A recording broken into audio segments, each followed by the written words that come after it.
A cold wind crawled across the old Pennsylvania countryside as the moving truck pulled into the driveway, and the family instantly felt something watching them from the windows of their new home. The house looked abandoned, gray wood peeling like skin, porch steps cracked like broken teeth, and dark windows staring like soulless eyes.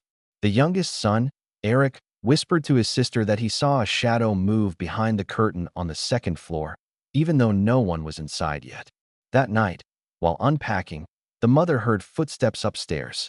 The father brushed it off as the house settling, but the footsteps kept walking, circling, pacing, and stopping directly above the family's heads.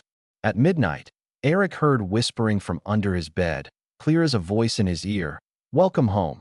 The parents blamed imagination, but Eric swore the whispers continued even when he covered his ears. As the family tried to sleep, the walls throbbed softly, like a heartbeat. A door slammed by itself down the hallway, and the old chandelier rattled violently though no wind blew. Outside, the woods rustled with movement, yet no animals appeared. The family didn't know the house had been waiting for them, hungry. The following day, while carrying boxes into the basement, the father discovered a locked wooden door they hadn't seen in the house tour. The door sat crooked, ancient, with claw marks carved deeply into its surface. The realtor had never mentioned it, and it wasn't included on any floor plan. When the mother pressed her ear to the wood, she heard faint scratching coming from the other side, as though fingernails dragged along stone. Dust coated the basement floor, but footprints appeared in the shape of bare feet leading directly toward the door before stopping sharply. That night, the basement groaned as if someone was stomping inside the walls. The lights flickered in every room, and the temperature dropped suddenly so intensely that the family's breath fogged inside the hallway. At 3 in the morning, the mother woke to see a shadow standing motionless at the basement entrance. She blinked and it vanished, but the basement door slowly swung open by itself, then slammed hard as if something angry was locked inside. Upstairs, Eric whispered that he heard someone whispering from beneath the floorboards, "Don't open it, don't let him out." The parents exchanged terrified glances, realizing something in the house didn't want to stay hidden anymore.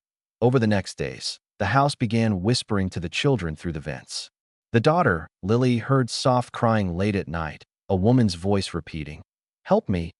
He won't let us leave." The voice grew clearer every evening, until Lily began answering it. One morning she told her parents she saw a woman hanging from the staircase ceiling, but when they looked, no body appeared. Only the rope marks were still swaying. The mother blamed nightmares, but Lily became quiet, pale, and distant. At dinner, she suddenly asked, "Why did we move into a grave?" Her parents stared, confused, but Lily continued eating calmly, eyes staring forward at nothing. In the hallway mirror, Eric saw a dark figure standing behind him smiling widely. Yet when he turned around, the hallway was empty. Doors slammed by themselves, radios turned on with static voices, and family photos kept falling off the walls. Lily began waking up in strange places, once sitting on the roof edge, another time standing in the backyard barefoot, staring at the trees. Eric whispered to his mother that something inside the vents was breathing. Every night, the crying grew louder, and the house became colder. The family couldn't deny it anymore. Someone, or something, was trying to speak through the walls. When the father finally forced open the locked basement door, the unbearable smell of rot hit him first. Dust and cobwebs hung thick like curtains, and old children's toys lay scattered across the stone floor. Broken dolls, rusted toy cars, and tiny shirts stiff with age. Chains dangled from the ceiling, swinging slightly even without wind.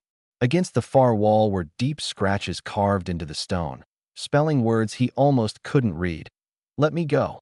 Something moved behind him, quiet but deliberate, like a heavy foot dragging across the floor.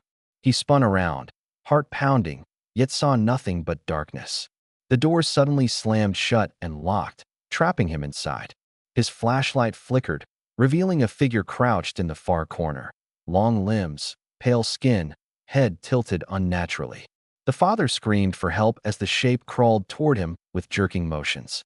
Upstairs, the family heard his cries echo through the vents, but the basement door wouldn't open.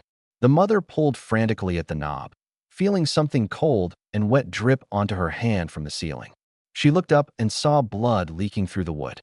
The house trembled as if waking, and everyone could hear heavy breathing coming from every wall. The sheriff came after the family begged for help. Sitting at the kitchen table, he revealed the truth behind the property with a distant, haunted stare. In 1974, the house had belonged to a butcher named Henry Graves, who murdered entire families and buried their remains within the walls and floor. Locals believed the butcher performed dark rituals to feed the house with souls, believing the structure itself was alive. Every owner since then had disappeared without explanation. None ever moved away.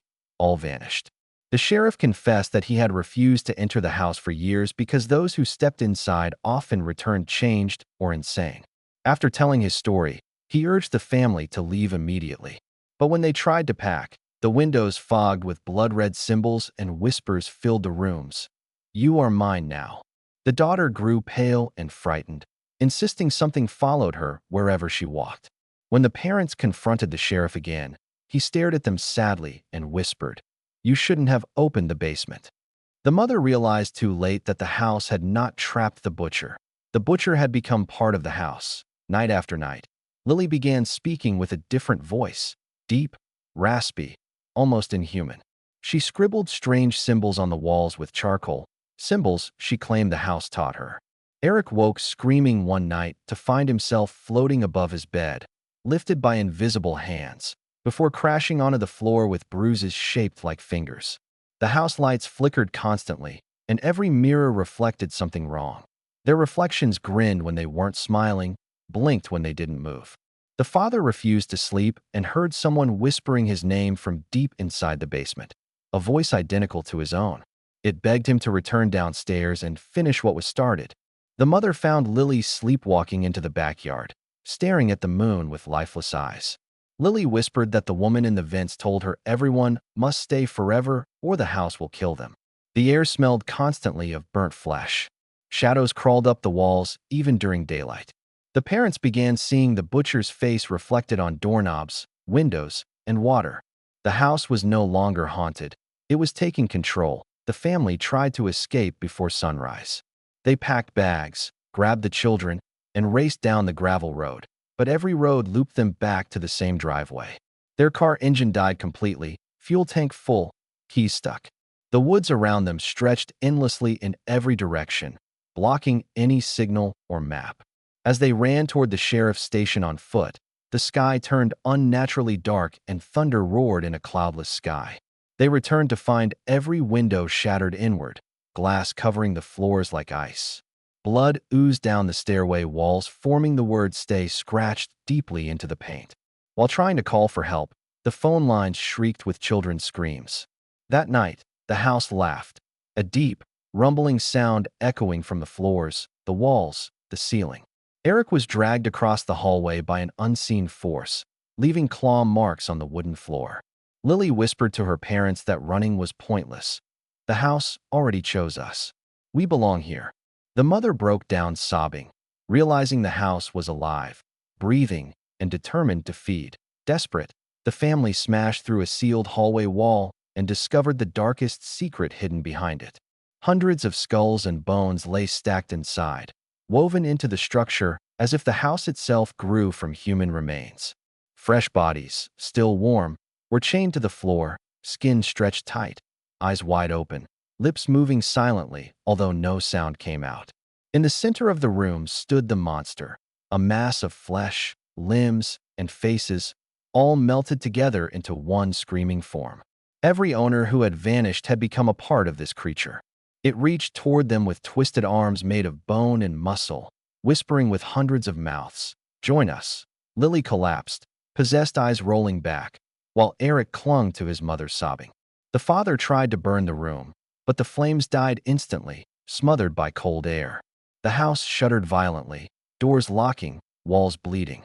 The last thing the family heard was their own voices yelling for help from inside the monster. The house grew silent again, patient, satisfied, waiting for the next family foolish enough to call it home.